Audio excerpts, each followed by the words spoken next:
The other day I was going through my videos. I was doing a little project where I was looking at how many videos I had. It's 340, 50 something, but actual videos that are live and produced, it's about 320. So I was organizing them. These are the videos and the thumbnails, and I was looking at all these different thumbnails. That's creepy. And flipping through my different thumbnails like this, I thought to myself, you know, I'd never actually made an actual channel trailer. Let me show you this. When someone who's not subscribed to your channel comes to your main channel page, what happens is they're automatically shown the channel trailer for that. YouTube does that for you. You know, it does this.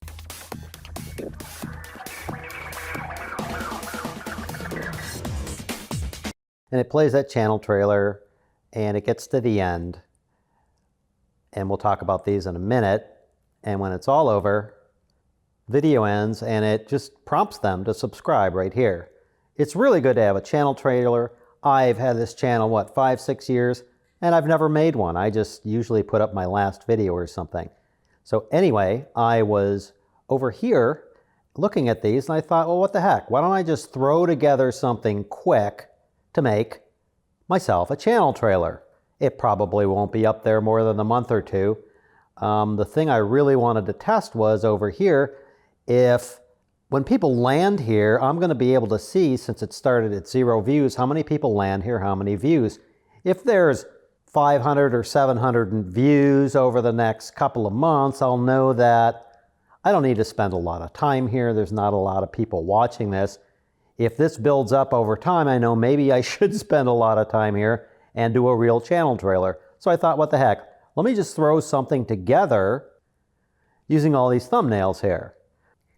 And it's quite easy. And this is the main purpose of this video, is to show you a quick trick in Premiere Pro for doing this. So let's go over to Premiere Pro, and I have this beginning to my videos. It looks like this.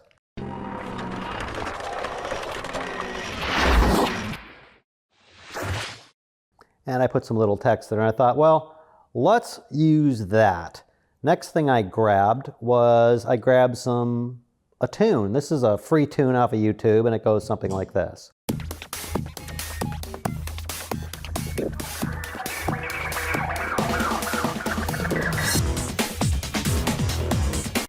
That's a bit loud. I know that on these, usually these musics that I get, I know they usually should sit around -6 dB, so I set it to that. Okay, so I got my music, and I got that going, and I set some markers in here so I don't have to go through exactly why I chose to do this the way I did this, but I'll show you what happened. Let's cut this guy off here. I know my next marker's here, cut. I know my next marker's here, cut. Let's close that up. And it goes something, it just starts like this.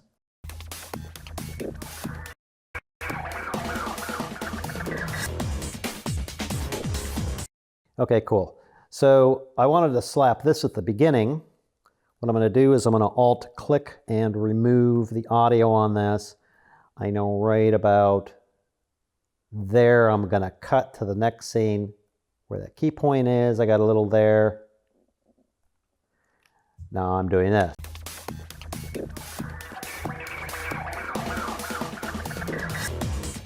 Okay, so this is where it got interesting. Let me close this up and go to the beginning.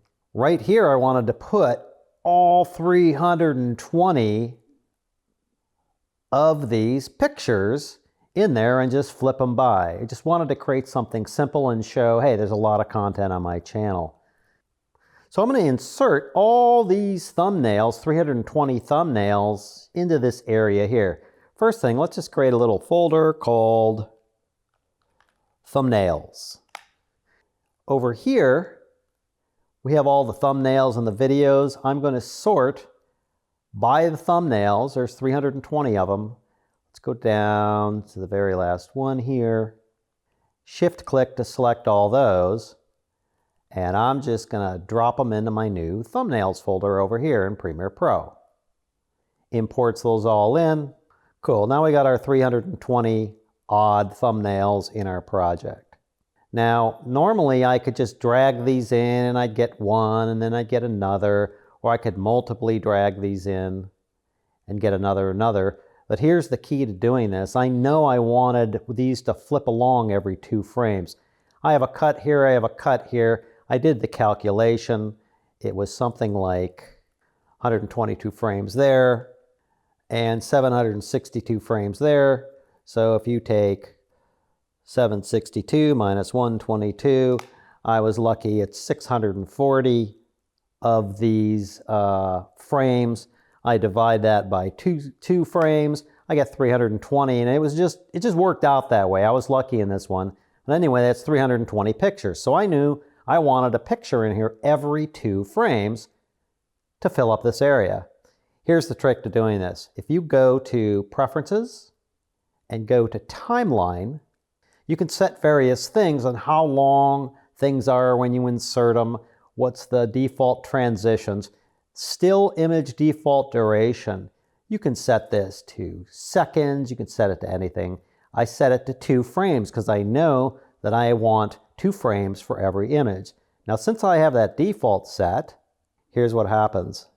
Zoom in here so you can actually see it. I select my first image, go all the way down and select my last image, and I drag them in, and you'll notice, boom, right there, 1, 2, 1, 2, 1, 2, all the way down to the end. And again, I was lucky enough to hit that cue point with all these frames. Next, these are all 1280 by 720 thumbnails. That's how big I make my thumbnails, always have. And I do want them, I do want them to fill the screen. Using this tool, this is called the Track Select Forward tool. You can also do A. When you do this, it selects everything from where you click all the way down, all the tracks. If you zoom in here, if you hold down the Shift key, it will just select that track. The reason why I'm doing this is because I have these 320 images and I want them all to fill the screen. So I simply set the frame size. Let's mute this. I set the frame size, and now all my images are set to the frame I want them. And I have, boom, and it flips through, goes all the way down to the end, it cuts. Let's turn this back on. Now I knew I was going to cut here, bam, and I know I was going to cut here, because that's where it goes out. Cool. Close that all up, you get something like this. All right, so getting pretty good here. Now we got this thing going, let's check it out.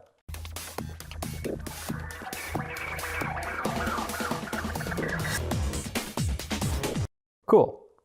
I could leave it like this. It would be fine. What I wanted to do, of course, because my crappy little channel trailer, let's go in and over here, let's just pop some text in here. We'll say subscribe and learn. All right, we'll stick this in the middle here. Maybe move this down like this and stick it right there. Now the reason for that, you go over to YouTube, you can add these end screens, which I always do. I usually put up a best for viewer, then over here I put up a playlist where I put everything in and a few other things. Here's what happens.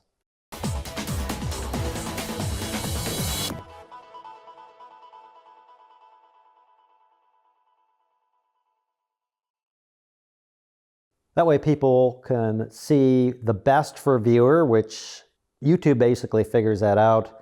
On my university, there's a subscribe button, and then over here I have a playlist where I just have every video. Again, it's just a promo for come see more. That's what the end screens are all about, and that's why I'm leaving this right here in the middle, making it small. So now I have this thing. Let's pull this all the way out.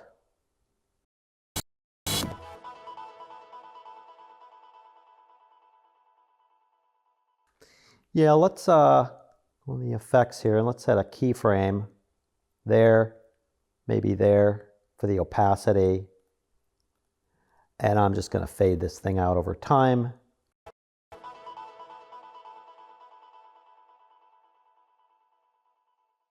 I'm going to leave it black because it'll show those various end screens that I showed you there. Go to the end, so now point, go to the beginning, that's my end point. I could do a few more things like this is kind of abrupt. A little abrupt. I could go over to the audio transitions, maybe add a crossfade here. Let's cut that down to say 12, so it's not as abrupt. Better cut over here. I like that. Lastly, let's add another little touch to this thing. So right here, that's where the hit is. Let's zoom in on this. Let's go dip. I use dip to white, and it gives you that flashy thing. Let's make this bigger.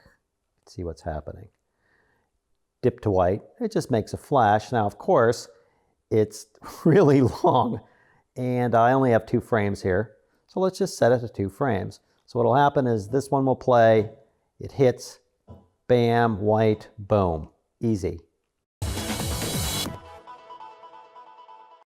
That's how you add multiple pictures in here way down the line. Now, you can do some interesting things here. Let's do a little test, not part of this.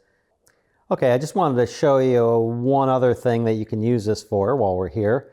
Let's just drag, I don't know. Let's drag in, since I don't like my earlier thumbnails, let's just drag in a little pack of these right here. We're going to do this newly. And let's go into the preferences, timeline. Instead of 2 frames, let's say 10 frames so you can see what's going on here. Now we set it for 10 frames. Let's drag these in. And now you'll see that these guys are indeed 1, 2, 3, 4, 5, 6, 7, you know, it keeps on going. This will play, play, play, play. Let's set these to full screen again. Set the frame size. So these will play, play, play, play, play, play, play, play. Not so crazy as the other one. Now when you do something like this, it can be 10 frames, it can be a minute long, whatever you want. Just go over to your effects and you can start playing around. For instance, let's go through video transitions and let's take something like, oh, I don't know, let's take a slide. If I go in here and I right click on slide, I say set as default transition. Now you'll see that's the default transition. So when I select all these and hit Control D, it adds that default transition to this whole thing. So you get effects like this. Let's undo that. Yeah, you could do that with anything. I could go into, this is going to get ugly really fast. Let's go with a page turn and set that as a default transition. Control D. Now we're page turning. That's how you get multiple images and multiple things into your timeline. It's really easy to do if you set what you're going to drag them in as, and you can time them and do the math and get all sorts of cool effects and cool transitions on your photos and including your video. I hope that helps. Thanks for watching. Don't forget to hit that subscribe button. Don't forget to hit that bell icon. We'll see you next time.